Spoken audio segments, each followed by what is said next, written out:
Income tax का गणित ही मेरी समझ में नहीं आता, मेरा गणित और। तो मैंने कहा इस्तीफा ही ले लो, वो झंझट मीठी। जब मैंने अपने प्रिंसिपल को कहा कि इस्तीफा ही ले लो, तो उन्होंने मुझे ऐसा देखा जैसे मैं पागल। मैंने उनसे कहा ऐसे मत देखो, हालत बिल्कुल उल्टी है, पागल तुम हो। उन्होंने कहा आप ऐसा करो कि 7 दिन छुट्टी लेके विचार तो कर लो, नौकरी छोड़ने की नहीं। मैंने कहा कि विचार करके मैंने कभी कुछ किया? अरे निर्विचार ही तो मेरी शिक्षा है। उन्होंने कहा भाई तुम्हें जो करना, अपना सिर पीट लिया, तुम्हें जो करना हो करो। तो मैंने कहा कागज हो तो दे दो, तो यही मैं इस्तीफा लिख दूं। फिर भी बेचारे समझाए कि घर से लिख के भेज देना, सोच विचार कर लो, परिवार में पूछ लो, मित्रों को पूछ लो, थोड़ा कोई भी कदम उठाना तो सोच समझ के, अच्छी नौकरी इसे यूं नहीं छोड़ देते। मैंने कहा फिर वही बात, अरे नौकरी कितनी अच्छी हो, नौकरी ही है। मैं ठहरा मालिक आदमी, और क्या तुम सोचते हो कि तुम्हारी नौकरी में कुछ खाक नौकर था? उन्होंने कहा ये तो मैं भी मानूंगा कि नौकर तो तुम थे, लेकिन नौकर तुम थे नहीं, क्योंकि मैंने कभी छुट्टी की दरखास्त नहीं दी और जब चाहा तब छुट्टी पर रहा। सच पूछो तो महीने में 15 दिन छुट्टी। और प्रिंसिपल इस डर से मुझसे कहे ना, क्योंकि उन्होंने मुझसे कुछ कहा कि इस्तीफा।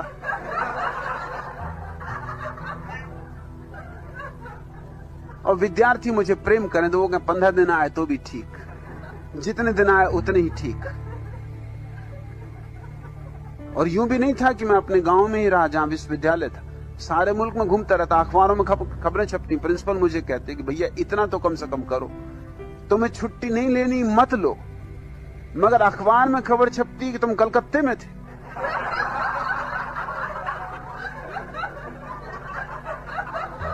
और यहां हम दफ्तर में दिखा रहे हैं, तुम हमें फंसाओगे, फांसी लगवाओगे।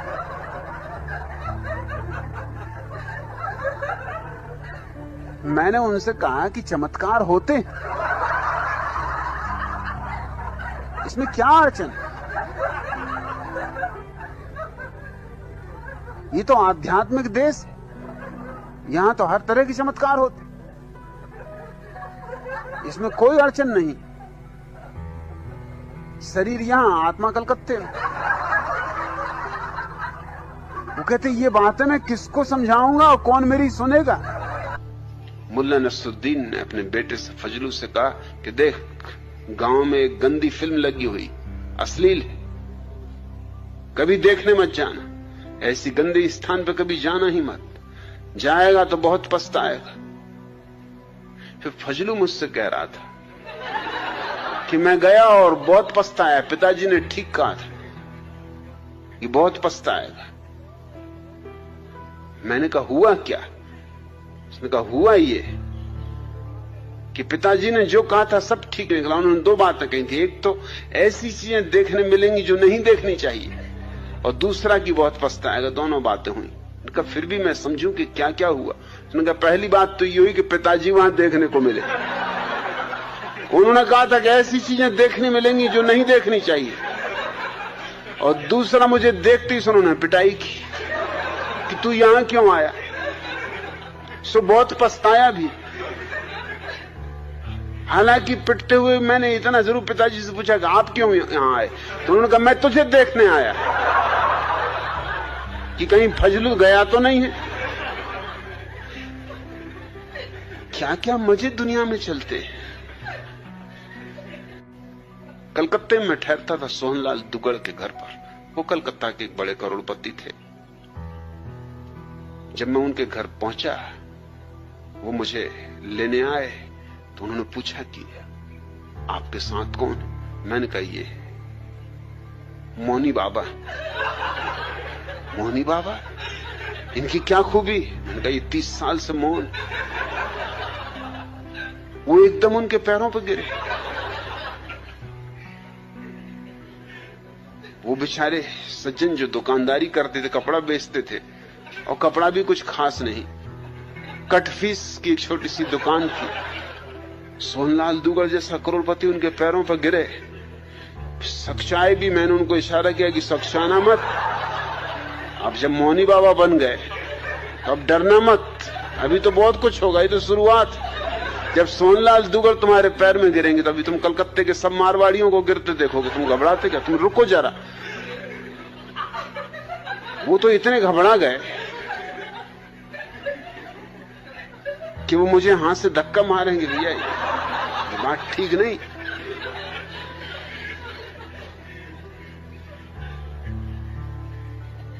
घर पहुंचे सोहनलाल ने जल्दी से अपनी पत्नी को बुलाया कि मौनी बाबा। मोहल्ले के लोग इकट्ठे हो गए कि मौनी बाबा आए, 30 साल से मौन। और मौनी बाबा पे जो गुजर रही वो मैं जानू कि वो रात का वक्त देख रहा है कि कब रात आए, कि अपने दिल की मुझसे कहें। जैसी रात आई दरवाजा जल्दी से बंद करके मेरे पैरों पर गिर पड़े और कहा कि मुझे माफ करो, मुझे ये काम करना ही नहीं, मुझे जाने दो, मैं तो अभी भागे जाता हूं, रात को चुपचाप निकल जाऊंगा। ये क्या झंझट मेरे पीछे लगाते? इतने इतने बड़े लोग जिनके घर मुझे अगर मिलने भी जाना होता तो कोई मिलने नहीं देता, चपरासी भीतर नहीं घुसने देता, और मेरे पैर पे गिरते तो मुझको बड़ा संकोच लगता है। और स्त्रियां, उनकी सुंदर से सुंदर स्त्रियां मेरे पैर छू रही, ये क्या करवा रहे हो आप? उनका मैं कुछ नहीं करवा रहा हूं, ये मैं तुमको बता रहा हूं कि कैसी कैसी बेवकूफियां इस देश में। तुम भी उन्हीं बेवकूफों में हो जिसकी तुम 20 साल से पूजा कर रहे हो, और तुम तो अभी सिर्फ 5-6 घंटे ही मौन रहे हो। ये चमत्कार, अभी तुम 3 दिन रुको तो अभी तुम देखना इलाज शुरू हो जाएंगे, बीमारियां ठीक होने लगेंगी। अरे उन्होंने कहा आप क्या कह रहे हैं, मुझ में कुछ चमत्कार नहीं, कोई शक्ति नहीं। तुम, मैंने कहा फिक्र ही मत करो, सब आ जाएगा। मौन भर रहो और दिन भर रहो मौन, मगर दिन में बोलना मत, और मुझको धक्के वगैरह भी मत मानना, क्योंकि लोगों को शक पैदा हो जाएगा कि बात क्या है। तुम तो अपने आंखें बंद कर लिया, अगर बिल्कुल सहने के बाहर हो जाए, आंख बंद कर लिया, अपने भीतर ही भीतर नमोकार मंत्र पढ़ने लगे कि होने तो जो हो रहा। 3 दिन में तो उनकी टुंडी पिट गई, अखबारों में फोटो आ गए। रात को मुझे फोटो दिखाएं कि क्या करवा रहे हो। अगर मेरे घर पता चल गया, अगर मेरी पत्नी बच्चों को पता चल गया, तुम तो मेरा घर लौटना तक बंद कर दोगे। ये अखबार अगर वहां पहुंच गए तो मेरी मुसीबत हो जाएगी, और फिर मेरी दुकान की भी तो सोचो।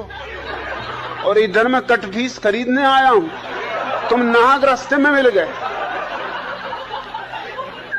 अब मैं कटफीस कहां खरीदूंगा? ये कलकत्ते का बाजार तो खत्म, क्योंकि जिनके आस में कटफीस खरीदता था वो लोग भी मेरे पैर छू रहे हैं, और कई तो मुझे गौर से देखते भी हैं। ये शक्ल कुछ पहचानी मालूम होती। 1-2 आदमियों ने प्रश्न भी किया कि 30 साल से मौन है, इस शक्ल कुछ पहचानी मालूम होती। मैंने कहा देखा होगा किसी पिछले जन्म में। अरे जन्म जन्म का नाता है। उन्होंने कहा ये बात ठीक। ये कोई साधारण साधक है जो जन्मों से साधना कर रहे हैं, कई बार तुम मिले होगे पिछले जन्मों में, इसलिए शक्ल पहचानी लगती। कहा लगती तो पहचानी सी शक्ल, मतलब कहीं देखा है, और ऐसा भी नहीं लगता कि पिछले जन्म में देखा, इसी जन्म में देखा है। मैंने कहा ये बड़े पहुंचे हुए पुरुष हैं, एक ही साथ कई नगरों में एक साथ प्रकट हो जाते। वो मुझे हुद्दे मारे कि मत ऐसी बातें कहो।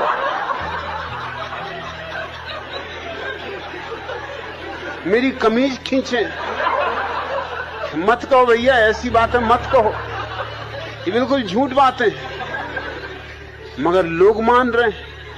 मिठाइयां आने लगी, फल आने लगे, और रात मुझको कहें कि क्या करवा रहे हो, इतनी मिठाइयां फल में कहां ले जाऊंगा? तुम ले जाना, घर बाल बच्चों को मोहल्ले में बंटवा देना।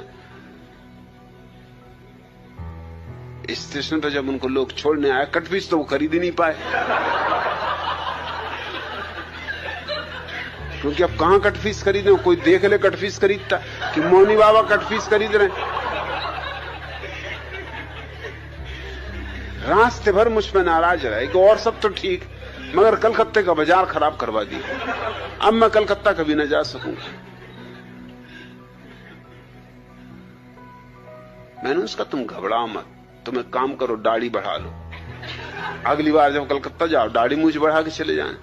हाँ, उनका ये बात जस्ती है। मैंने कहा फिर वो लोग कहेंगे कि देखा है कहीं, तो कहना देखना वगैरह तो चलता रहता है, कई लोगों की शक्लें एक जैसी होती हैं, और ना हो तो मैं साथ आ जाऊं। उन्होंने कहा आपके तो साथ आने की कोई जरूरत ही नहीं, आपके साथ तो मैं कभी कहीं जाऊंगा नहीं। अगर ट्रेन में मुझे पता भी चल गया कि आप सफर कर रहे हो तो उस ट्रेन से उतर जाऊंगा, और मेरे पैर पकड़ के कहने लगे इतना कृपा करो कि ट्रेन में किसी को खबर ना हो। मतलब ये ट्रेन के लोग तो जबलपुर भी जाएंगे मेरे साथ ही, अगर वहां तक खबर पहुंच गई तो सब चौपट समझो। मेरी पत्नी मुझे मुश्किल में डाल देगी कि तुमसे किसने कहा था कि तुम मौनी बाबा बनो, और तुम कहां से 30 साल मौनी बाबा रहे। 3 दिन के लिए घर से गए और 30 साल मौनी बाबा हो गए। फिर दोबारा जब मैं कलकत्ता जाता था तो लोग उनकी जरूर पूछते थे कि मौनी बाबा नहीं आए, कब आएंगे। मैंने कहा आएंगे, जरूर आएंगे। उनको स्वागत सत्कार ज्यादा पसंद नहीं,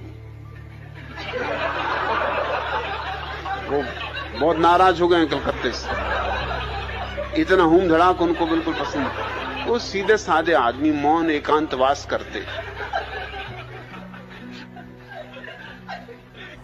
एक नेताजी ने चंदूलाल पर मुकदमा चलाया कि इसने भरी होटल में, जहां कोई 50 आदमी मौजूद थे, मुझे उल्लू का पट्टा कहा है। नेताजी बड़े आदमी थे,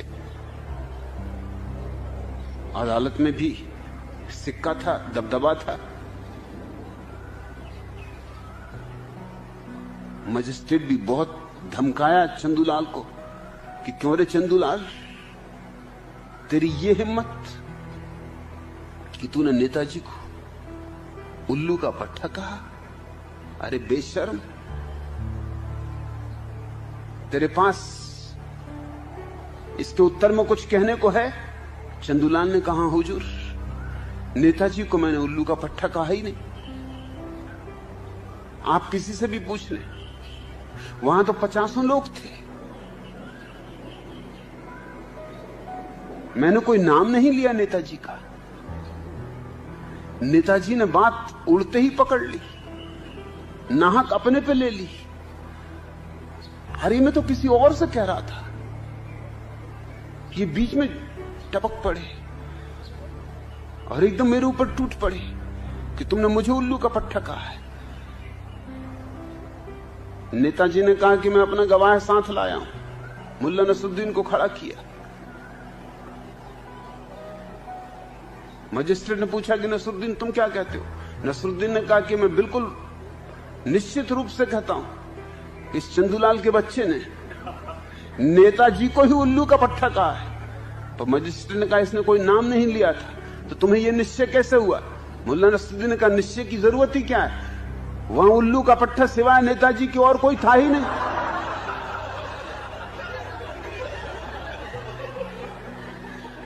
यह हरामजादा सरासर झूठ बोल रहा है। ये किसको उल्लू का पट्टा जाएगा? इनके सिवा वहां कोई था ही नहीं। 50 आदमी जरूर थे मगर उल्लू का पट्टा एक भी नहीं था।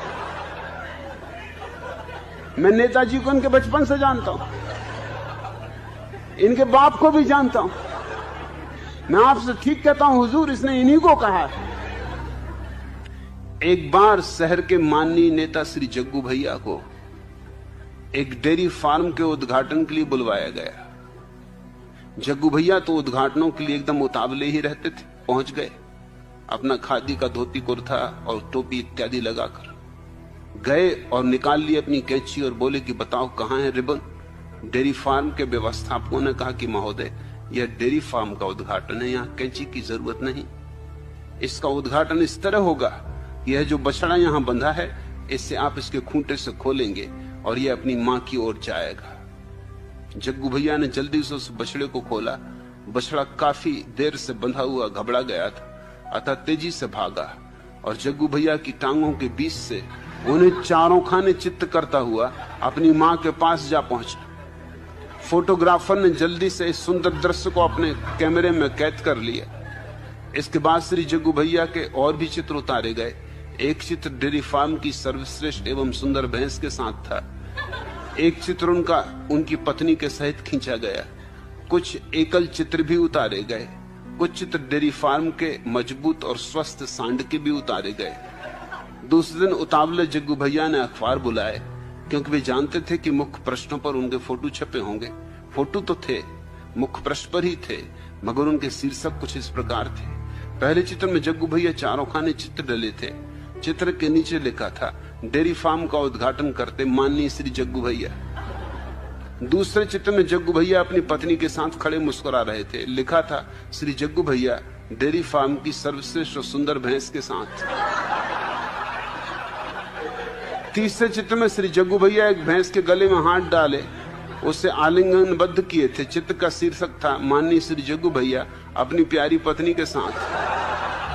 यह सब देख जग्गू भैया क्रोध से जल भुन गए और अपने ड्राइवर को बुलाकर कहा, इसी समय गाड़ी निकालो, संपादक के यहाँ चलो। यह क्या बेहूदगी है? ड्राइवर बोला, जनाब वह तो कुछ भी नहीं, जरा ये समाचार पत्र और देखिए। यह कहते हुए उसने अपने जेब से दूसरा अखबार निकालकर उनके सामने रख दिया। उसके मुख पृष्ठ पर ही जग्गू भैया के चित्र खींचे निपोरे छपे हुए थे। शीर्षक था, हमारे डेयरी फार्म का मशहूर सांड। पास ही एक चित्र था जिसमें एक काला भुजंग सांड खड़ा था। उसके नीचे शीर्षक था, माननीय श्री जग्गू भैया। मैं नया यूनिवर्सिटी गया था। मेरे बगल में ही उनका कमरा था। पहली रात उनका पत्नी से झगड़ा हुआ और वो तो एकदम उठे और छाता उठाया, मरने जा रहे हैं और छाता ले जा रहे हैं कि मैं ये चला अभी मर जाता हूं, बहुत हो गया। मैं थोड़ा चौंका, क्योंकि सागर यूनिवर्सिटी में तब पक्के मजबूत मकान नहीं बने थे। यूनिवर्सिटी नई नई शुरू हुई थी और एक मिलिट्री के कैंपस में शुरू हुई थी, तो एस्बेस्टस की सीट्स की ही बस दीवारें थी। सो आर पार सब सुनाई पड़ता था और छेद वगैरह में सब दिखाई भी पड़ता था। मतलब सिनेमा वगैरह जाने की कोई जरूरत ही नहीं। नाटक देखो, सर्कस देखो, हर चीज देखो, और घर में बैठे बैठे मुजरा देखो। अपनी कुर्सी सरका ली जरा और बैठ गए और मुजरा देखो। इधर एक मुजरा चल रहा है, उधर डालो, दूसरी तरफ दूसरा मुजरा चल रहा है। क्या क्या नहीं देखा है उन छेदों में, सब क्या कहना। तो मैं थोड़ा घबराया, कुर्सी सरकाई, मैंने देखा कि हो क्या रहा है। वो आत्महत्या की धमकी दे रहे हैं। जब तक बात ही चल रही थी मैंने कहा कोई बात नहीं, मगर जब वो बोले कि मैं चला, मैं मरने जा रहा हूं, अब नहीं लौटूंगा, हो गया बहुत, तेरे साथ जिंदगी मेरा नरक हो गई, अपनी पत्नी से बोले।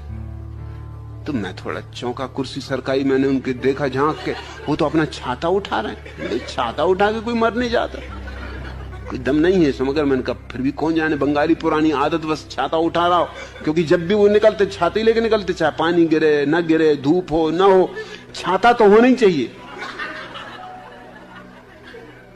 बंगाली हो और छाता हो, ये नहीं हो सकता। तो उनके साथ पुरानी आदत में जल्दी से उठाया, वो निकल गए।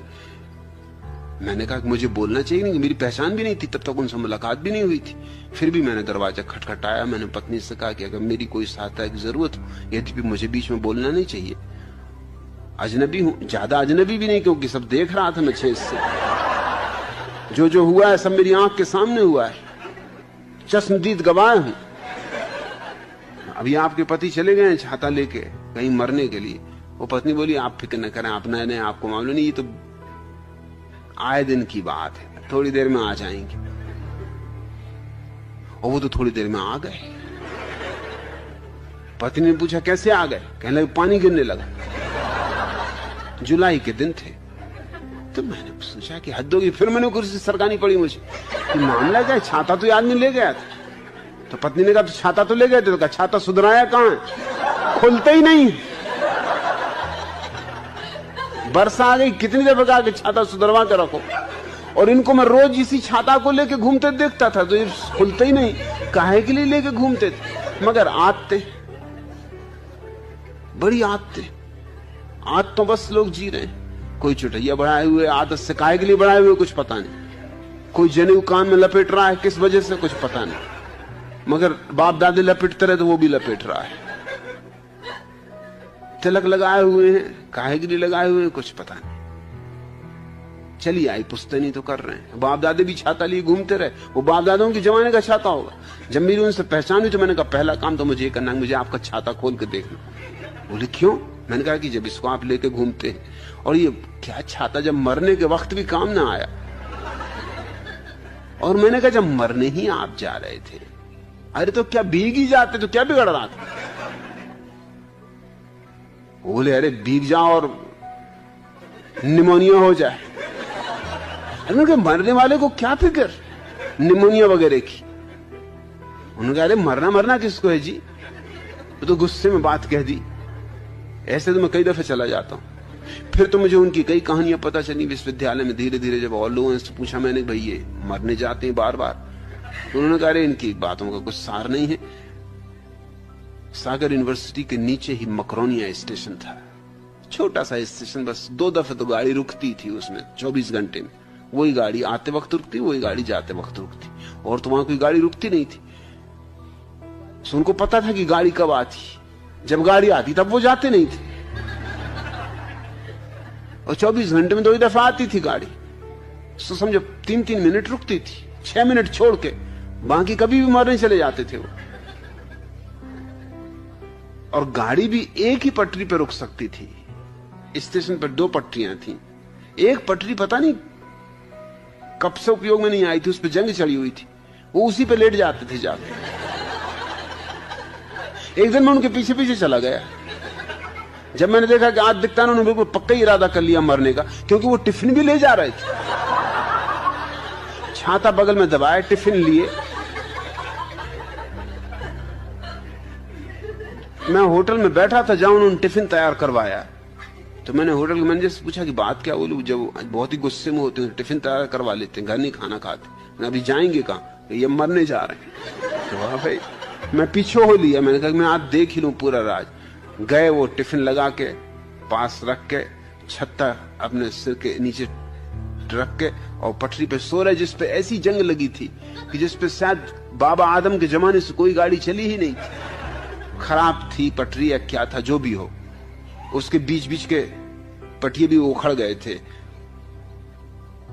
मैंने उनसे पूछा कि भट्टाचार्य महोदय, बोले आप यहां क्यों आए? मैंने कहा कि जिज्ञासावश चला आया हूं, और अब आखिरी समय है आपका, फिर मिलना हो या ना हो, 2 बातें मुझे पूछनी है।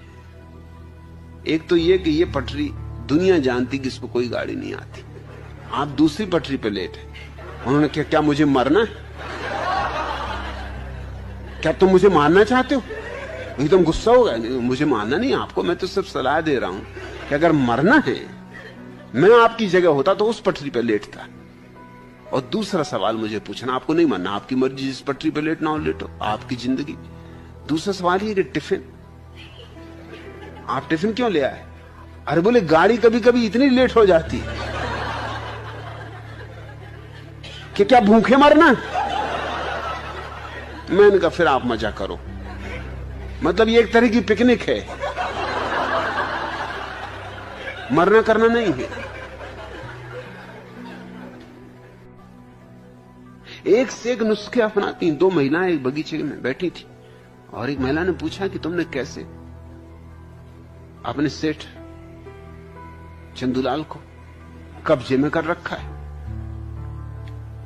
मेरा पति तो सुनते नहीं आधी आधी रात गए आता है, कभी कभी 4 बज जाते आ जाते। दूसरी महिला मुस्कुराई, उसने कहा कि मेरा सेठ भी पहले यही हरकतें करता था, मगर मैंने फिर एक तरकीब निकाल ली, एक नुस्खा।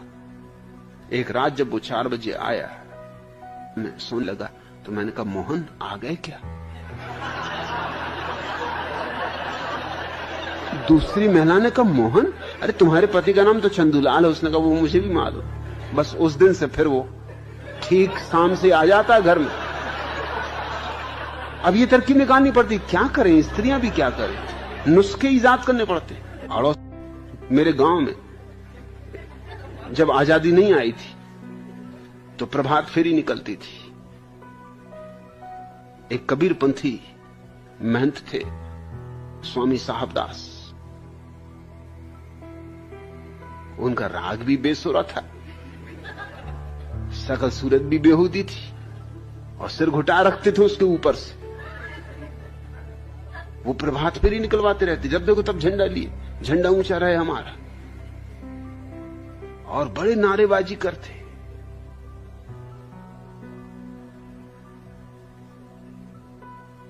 पुराने ऋषि मुनियों के हिसाब से उनने भी एक रखेल रख छोड़ी थी। अब उनको रखेल कोई ढंग की स्त्री तो मिल नहीं सकती थी, खुद भी आदमी ढंग के नहीं थे, एक तो कबीरपंथी महंत।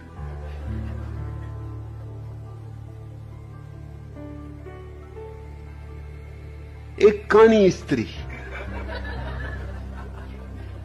जिसको सिवाय कोई मेहनत के और पसंद हो भी करता भी नहीं। अब मेहनत भी मुश्किल में थे कि जैसी भी है कानी कुतरी ठीक है, मतलब स्त्री और दूसरी कोई मिलती भी उनको कहां, कम से कम स्त्री तो है। मगर वो कानी थी भी मुंहफट, उल्ट सीधे बोलने वाली। मैं उनके बगीचे में घुस के उनके अमरूद वगैरह तोड़ा करता था, स्वयं उनके अमरूद के झाड़ों पर बैठा कभी कभी उनकी लीला देखता रहता था। उन्होंने मुझे एक दिन पकड़ लिया अमरूद तोड़ते हुए, मुझे पकड़ के ले चले पिता के पास। मैंने कहा देखो मैं भी आपको कह देता हूं कि फिर मैं भी आपकी लीला की सब बात कह दूंगा। कौन सी लीला? उन्होंने कहा, मैंने कहा वो जो कानी बाई के साथ लीला चलती। अरे उन्होंने कहा बेटा अमरूद तेरे हैं, तू कहां? अरे तू तो अपने घर का ही, तेरे पिता से हमारी दोस्ती है, चल चल। तू कहां जाता? मैंने कहा चलना नहीं पिताजी के पास। अरे छोड़ बात, जाने दे, तुझे जब आना हो आ गए। और कोई ऐसे चोरी से दीवार चढ़ के और अमरूद पे चढ़ने की जरूरत नहीं, दरवाजे से आ गए, घर तेरा, मगर ये बात किसी से कहना मत। कानीबाई ने भी देखा, कह रहे साहबदास इस छोकरे से डरते, कानीबाई से मेरी दोस्ती भी हो गई। मैंने दिन कानीबाई से पूछा कि ये साहबदास को क्या झंडा लिए फिरते हैं सुबह रोज, झंडा ऊंचा रहे हमारा। अब उसने कहा तुमसे क्या छिपाना, डंडा ऊंचा होता नहीं तो झंडा ऊंचा किए फिरते। अरे एक आध बच्चा तो पैदा करके बताएं।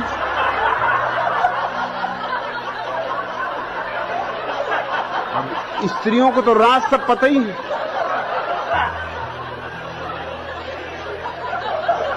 उस दिन से मुझे एक राज और पता चल गया।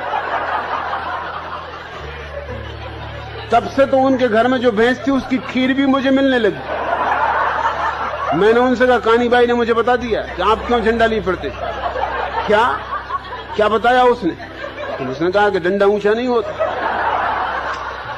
सब क्या करेंगे, झंडे ऊंचा लिए फिर रहे हैं प्रभात फेरी, और करते रहो प्रभात फेरी। कहा बेटा किसी से कहना मत, तू तो अपने घर का है। अरे ये औरत बहुत दुष्ट है, कहां इस दुष्ट के चक्कर में पड़ गया। सेठ चंदूलाल ने एक स्त्री को धक्का दे दिया भीड़ में, वो एकदम चिल्ला दी। ऐसी स्त्रियां उत्सुक भी रहती, कोई धक्का दे और कोई दे दे तो एकदम फंसा देती, बड़ा मजा है। इनका गणित ही समझ में नहीं आता, ना धक्का दो तो मुश्किल, घुर्रा के देखती कि क्या खड़े खड़े देख रहे हो, अरे धक्का मारो। 2 घंटे दर्पण के सामने खराब किए, इसीलिए सज धज के आई हैं बिल्कुल, और धक्का मार दो तो फौरन चिल्ला दें। तो चंदूलाल पकड़ गए, पुलिस वाले ने उनको 2-3 झापड़ा रसीद किए और कहा कि शर्म नहीं आती, कसम खा आज से कि हर स्त्री को मां बहन समझूंगा। कहा कि भैया कसम खाता हूं कि हर स्त्री को मां बहन समझूंगा।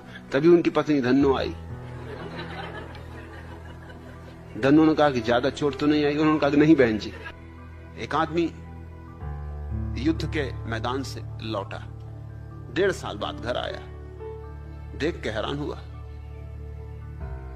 कि पत्नी एक 2 महीने के बच्चे को गोद में लिए बैठी। उसने पूछा ये मामला क्या है?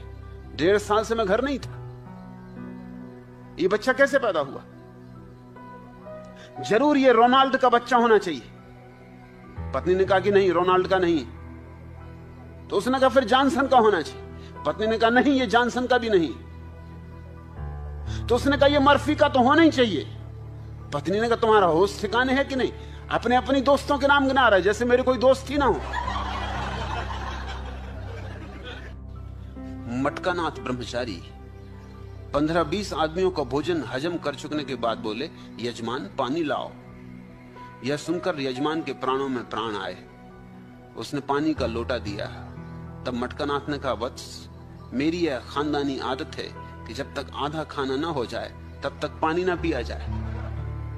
यजमान पर जो गुजरी वह तो तुम समझ ही गए होगे। खैर, पानी पीने के बाद उन्होंने फिर उतना ही खाना खाया। तब अपने घड़े जैसी तौन पर हाथ फेर कर वे बोले, अब इस बस में सवारियां ठसाठस भर चुकी, अब कुछ नहीं खाऊंगा। यजमान ने औपचारिकता बस का, नहीं नहीं महाराज। अब यजमान को डर भी नहीं था। यह एक रसगुल्ला तो और ले लीजिए। अब यजमान ने सोचा कि अब थोड़ी उदारता ही दिखा दो। जब महात्मा ने इतनी उदारता बरती है तब अपनी तरफ से भी क्या कंजूसी दिखानी। अब बर्बाद तो कर ही चुका है ये।